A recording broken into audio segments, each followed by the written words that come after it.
La fiabilité du compte administratif 2016 que vous soumettez à l'approbation de notre Assemblée est aussi douteuse que celle des comptes administratifs 2014 et 2015. Nous y retrouvons en effet les mêmes manipulations déjà dénoncées en 2006 et 2013 par la Chambre régionale des comptes.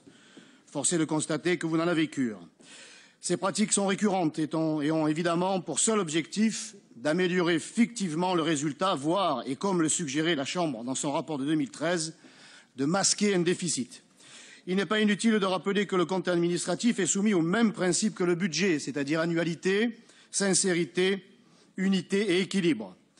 La révélation d'un déficit du compte administratif supérieur à 5% des recettes de fonctionnement entraînerait une procédure de redressement conformément aux dispositions de l'article L. 1612-14 du CGCT et révélerait au grand jour l'état calamiteux dans lequel vous avez plongé les finances communales. Mais la Chambre soulignait déjà en 2013 que si ce seuil n'était pas franchi, il pourrait l'être si les restes à réaliser en dépenses d'investissement apparaissaient. Vous avez donc tout intérêt à ne pas en faire apparaître, même au prix d'irrégularités répétées dans la tenue des comptes. La Chambre, en effet, a balayé d'un revers de manche votre tentative de justifier l'absence de restes à réaliser par la gestion pluriannuelle des investissements en soulignant un usage irrégulier doublé d'une gestion opaque. Bref, il n'y a pas de quoi donner des leçons et ce n'est pas demain que Marseille sera désignée capitale européenne de la comptabilité publique. Cette année encore, vous persistez dans vos errements et vous utilisez les mêmes expédients. Disparition des restes à réaliser en dépenses alors qu'apparaissent plus de 72 millions d'euros de restes à réaliser en recettes et d'investissement. Vous répétez souvent, monsieur le premier adjoint, puisque vous êtes solidaire, j'imagine, du maire de Marseille, que vous n'avez pas de baguette magique. Eh bien, monsieur Blum, lui, en a une. Comme par magie, Marseille est la seule ville de France où il n'y a pas de reste à réaliser en dépenses d'investissement. À qui allez-vous faire croire que tous les travaux et chantiers de la ville de Marseille sont exécutés et soldés le 31 décembre de chaque année? Voilà, nous en sommes presque à mi-mandat et après 22 ans de règne sans partage. Malgré le matraquage fiscal auquel vous avez soumis les Marseillais, le produit des impôts locaux est de 759 € par habitant à Marseille, alors qu'il n'est que de 563 € dans la moyenne de la strate. Les dépenses d'équipement diminuent dans une ville qui a accumulé un retard considérable dans tous les domaines. De 146 millions d'euros en 2015, elle passe à 144 millions d'euros en 2016. Je le répète, et c'est là le véritable scandale que nous dénoncerons sans relâche, alors que depuis 2008, vous n'avez pas cessé d'augmenter les impôts d'une manière confiscatoire, les Marseillais ne doivent même pas espérer que cet effort démesuré que vous leur avez imposé serve à satisfaire leurs légitimes besoins. Par exemple, construire ou rénover des écoles, les équipements sportifs, les équipements de proximité qui font si cruellement défaut, mais aussi combler le retard que vous avez accumulé, par exemple dans la réalisation des travaux d'accessibilité des bâtiments municipaux. Vous en êtes réduit à solliciter une aide tout azimut de l'État, du département, pour faire face à ces dépenses communales que vous êtes incapables d'assumer malgré l'augmentation colossale de la fiscalité et de l'endettement. Mais cela fait bientôt 10 ans que le niveau des dépenses d'équipement que vous réalisez dans notre ville chaque année est très nettement inférieur à celui pratiqué dans les villes d'une strate démographique comparable. Il faut en effet remonter à 2007 pour trouver un niveau d'investissement supérieur à Marseille. Cela représente des centaines de millions d'euros de déficit d'investissement cumulé dont les Marseillais n'ont pas bénéficié. Et vous continuez à creuser ce déficit. Et rien que pour l'année 2016, il augmentera de 247 millions d'euros. Les dépenses d'équipement représentent en effet 196 € par habitant à Marseille, contre 483 € par habitant pour la moyenne nationale de la strate, c'est-à-dire le double. Dans ce même exercice 2016, les subventions aux organismes privés augmentent de leur côté de 2 450 000 € pour atteindre le chiffre colossal de 69 500 000, puisqu'aux 64 millions que vous nous annoncez, il faut bien rajouter les 5 millions de restes à réaliser qui entrent dans la balance de l'exercice.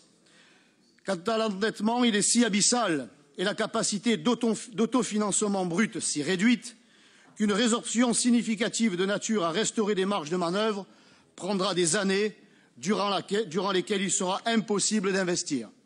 Vous avez dépensé avec frénésie et sans discernement pour améliorer, défendre l'image et le prestige de la ville, pour la rendre plus attractive aux yeux du monde extérieur, volonté et objectif louables, mais sans tenir compte des besoins et des exigences de la vie quotidienne de la plus grande part des Marseillais. Vous n'avez notamment pas cessé d'ergoter sur l'état de délabrement des écoles ou de tergiverser sur la mise en place des activités périscolaires. Vous restez sourds et indifférents à tous les signaux d'alarme, bercés peut-être par des adjoints qui n'ont pas eu le courage de vous alerter sur leur échec et par conséquent aujourd'hui sur votre échec.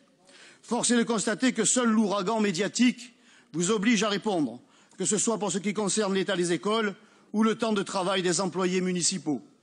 Pour ce qui concerne les écoles, vous avez laborieusement établi un programme de travaux, de rénovation et d'entretien, grâce notamment à l'aide du département.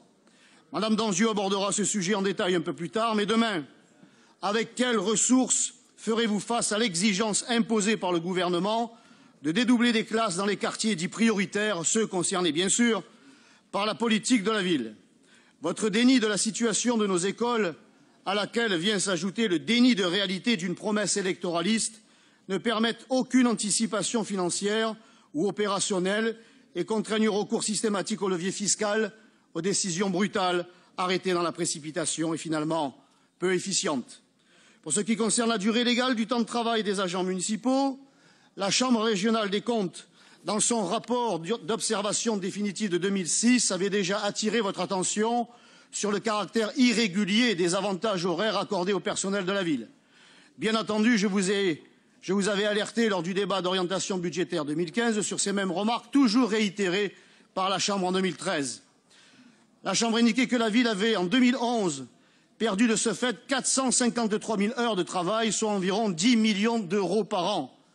Aujourd'hui, faute d'avoir pris en compte ces observations, non seulement vous avez dilapidé plusieurs millions d'euros, mais l'affaire du SAMU social sème aujourd'hui la panique jusqu'aux plus hautes sphères de la hiérarchie. Vous voilà contraint par la machine judiciaire à régulariser dans la plus parfaite des bandades, alors que vous auriez pu y procéder de manière progressive, concertée, respectueuse et économe.